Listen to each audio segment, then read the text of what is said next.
नमस्कार, स्वागत है आप सभी का इला क्लासेस में। मैं हूं अभिषेक त्रिपाठी और मैं आपको पढ़ाने जा रहा हूं सी टेट की जो यूपी टेट की जो पेपर कैंसिल हुआ है यूपी टेट का, उसी के संबंध में। और ये प्रैक्टिस सेट है। इस प्रैक्टिस सेट में हमारी पहली कड़ी है, इसके बाद हम प्रैक्टिस कराते रहेंगे। तो आपको लगे रहना है बस, क्योंकि जो सोशल स्टडी का पार्ट है एसएसटी का, वो काफ़ी ज़्यादा ब्रॉड है। ठीक है, अगर आप इस तरह से बेहिसाब पढ़ते रहे उसको जनरल स्टडीज़ की तरह, तो आप बौखला जाएंगे और आपके पेपर गलत हो जाएंगे। तो इस प्रकार से एक सही मार्गदर्शन की आवश्यकता होती है सोशल स्टडी के पार्ट में। तो ठीक है, तो हम उठाते हैं, हम डेली हम इस तरह की चीज़ें कुछ ना कुछ आपके लिए लाते रहेंगे। और शुरू करते हैं। यूपी टेट के लिए बहुत ही महत्वपूर्ण क्वेश्चन है, इनको चुन चुन के उठाया गया है और इसमें जो भी डायमेंशन होंगे उनको हम उठाते रहेंगे। तो हालांकि पहला प्रश्न हमारा साइंस का है, तो इतना इंपॉर्टेंट नहीं है, लेकिन फिर भी आपको बता दे रहे हैं कि मानव शरीर में कुल कितनी पसलियाँ होती हैं। ठीक है, मानव शरीर में कुल कितनी पसलियाँ होती हैं, तो यहाँ पे आप जब देखेंगे तो ये होती हैं 24। ठीक है, उसके बाद हम आगे चलते हैं। हमारा अगला प्रश्न है कि अंतर्राष्ट्रीय योग दिवस कब मनाया जाता है। अंतर्राष्ट्रीय योग दिवस कब मनाया जाता है, तो यहाँ पे आप देखेंगे कि अंतर्राष्ट्रीय योग दिवस आप सभी को, हम सभी को पता है 21 जून को मनाया जाता है। लेकिन क्या आपको पता है कि 21 जून को एक और दिवस मनाया जाता है जिसको हम भूल गए हैं, वो भी अंतर्राष्ट्रीय दिवस है। कौन सा है वो है हमारा संगीत। ठीक है, संगीत दिवस। अंतर्राष्ट्रीय संगीत दिवस कब मनाया जाता है? 21 जून को। अच्छा, आपको पता है 21 जून को पहला योग दिवस कब मनाया गया था? पहला योग दिवस कब मनाया गया था? अगर हम देखें तो दिसंबर, ठीक है, दिसंबर 2014 में इसको यूएन ने रेजोल्यूशन पास किया था, क्योंकि हम अगले साल से या हर साल से 21 जून को इंटरनेशनल योगा डे मनाएंगे। तो जाहिर सी बात है, पहला जो योगा मना था, योगा डे, वो कब मना था? वो मना था 2015 में। 2015 में पहला योगा डे मनाया था। ठीक है, इसके बाद हम नेक्स्ट क्वेश्चन को उठाते हैं। हमारा अगला प्रश्न है कि अकबर ने इबादत खाना का निर्माण कहाँ कराया था? तो अकबर, इबादत खाना की अगर बात करें तो इबादत खाना क्या था? एक ऐसा भवन था या ऐसी सभा थी जहाँ पे सभी धर्मों के लोग, सभी धर्मों के लिए लोग इकट्ठा होते थे और धार्मिक चर्चा करते थे। लेकिन प्रारंभ प्रारंभ में ऐसा नहीं था। प्रारंभ में क्या हुआ था कि ये सिर्फ इस्लामिक धर्म के लिए था, लेकिन अकबर की रुचि क्योंकि इन सब विषयों में थी, इसलिए उन्होंने सभी धर्मों को, खासकर जैन धर्मों को और हिंदू धर्मों को विशेष स्थान दिया। लेकिन ये है कहाँ पे? तो इसका देखिए फतेहपुर सीकरी में है। अच्छा, आपसे पूछा जाए कि अकबर ने और कौन से भवनों का निर्माण कराया था, ठीक है, तो फतेहपुर सीकरी के अलावा उन्होंने जोधा महल, पंचमहल, ठीक है, पंचमहल, जहांगीर का महल, सॉरी मकबरा नहीं होगा, जहांगीर के लिए महल कराया था। और हुमायूं का मकबरा कहाँ पे है? दिल्ली में है, बहुत फेमस है। उसका निर्माण उन्होंने, अकबर ने कराया था। आगे चलते हैं, हम अगला प्रश्न देखते हैं। अगला प्रश्न क्या है? आर्य समाज की स्थापना कब हुई थी? आर्य समाज की स्थापना हुई थी 1875 में। अच्छा, एक इंपॉर्टेंट चीज है कि 1875 में एक चीज और हुई थी। क्या हुई थी? 1875 में ही किसका? Indian league. ठीक है, Indian league, Indian league, Indian league की स्थापना हुई थी। इसकी स्थापना किसने की थी? इसकी स्थापना की थी शिशिर शिशिर ठीक है, शिशिर कुमार घोष ने। आज शिशिर कुमार घोष की एक, इनकी अगर हम बात करें तो शिशिर कुमार घोष की एक बहुत महत्वपूर्ण, इनका एक पेपर था इंडियन पैट्रियट। इंडियन पैट्रियट की अगर हम बात करें तो इंडियन पैट्रियट की क्या खासियत थी? जब वर्नाकुलर एक्ट लाया गया था, जिसमें देसी जो भाषा के पेपर थे उन पर कार्रवाई करनी थी, तो शिशिर कुमार घोष ने क्या किया कि रातों रात अपने पेपर का जो ट्रांसलेशन था वो इंग्लिश में कर दिया।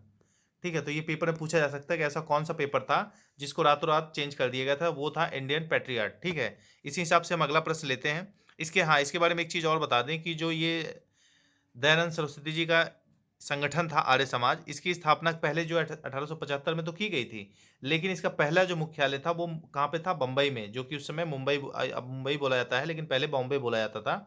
लेकिन बाद में इसका जो मुख्यालय था वो कहाँ ट्रांसफर कर दिया गया? हेडक्वार्टर लाहौर में। लाहौर में इसका हेडक्वार्टर ट्रांसफर कर दिया।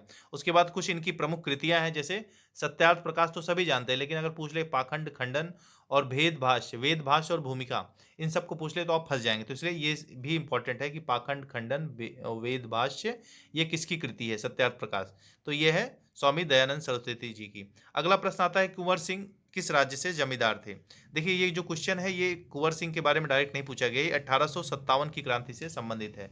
1857 की क्रांति में अगर देखें तो ये इन्होंने जगदीशपुर, बिहार, बिहार से नेतृत्व किया था। हमारे जो क्रांतिकारी थे 1857 की, तो वहां से इस चीज को लेके है। 1857 को लेके आगे भी और भी प्रश्न है, उनको हम देखेंगे। हम अगला प्रश्न उठाते हैं, भूगोल शिक्षण, इसके भूगोल शिक्षण की उपयुक्त विधि क्या है? यानी कि आपसे पूछ रहा है अगर भूगोल को ठीक से अच्छे से सीखना है तो कैसे सीखेंगे? क्या घूम के सीखेंगे? घूमने का भ्रमण का मतलब है यहाँ पे कि नदियों को देखेंगे, पहाड़ को देखेंगे, दर्रों को देखेंगे, या फिर बात करेंगे जैसे हम लोग बात कर रहे हैं भैया नदी ऐसी होती है, इतनी चौड़ी होती है, या फिर कहानियाँ सुनेंगे, या इनमें से कोई नहीं? तो सबसे बेस्ट पूछा है, आपको बेस्ट बताना है, तो इसमें बेस्ट के लिए एक ही उपाय है, भ्रमण करके। जब तक आप चीज़ों को अच्छे से देखेंगे नहीं तो समझेंगे कैसे? हमें बेस्ट ऑप्शन चुनना रहता है। ठीक है, उसके बाद हम देखें यू आकार की घाटी का निर्माण कैसे होता है। तो हिमनदियों के द्वारा होता है, नदियों के द्वारा होता है, पवन के द्वारा होता है, या सागरीय तरंगों के द्वारा होता है। तो मैं आपको बता दूं यू आकार की जो घाटी होती है, देखिए जो वी आकार की घाटी होती है सामान्यतः गॉल्ज जो पानी में गिरते हैं जैसे नामचा बरुआ हो गए वहां से होता है। लेकिन यू आकार की घाटी थोड़ा एक कदम आगे की चीज है, ये कुछ इस तरह से होती है, अंदर से फैली हुई होती है। ये होता कैसे है, जैसे मान लीजिए वी आकार की घाटी है, अब यहाँ पे बर्फ पड़ गई, ठीक है, बर्फ जम गई बरसात में, सॉरी ठंडी में। अब उसके बाद जब बर्फ खिसकेगी तो धीमे धीमे नीचे से खिसकेगी, तो वो नीचे का जो एरिया है वहां को काटते हुए चलती है, ठीक है, उसका अपर्दन करते हुए चलती है। तो एक समय बाद जब बर्फ पिघल जाती है और पानी आ जाता है तो उस घाटी का आकार कुछ यू आकार का हो जाता है।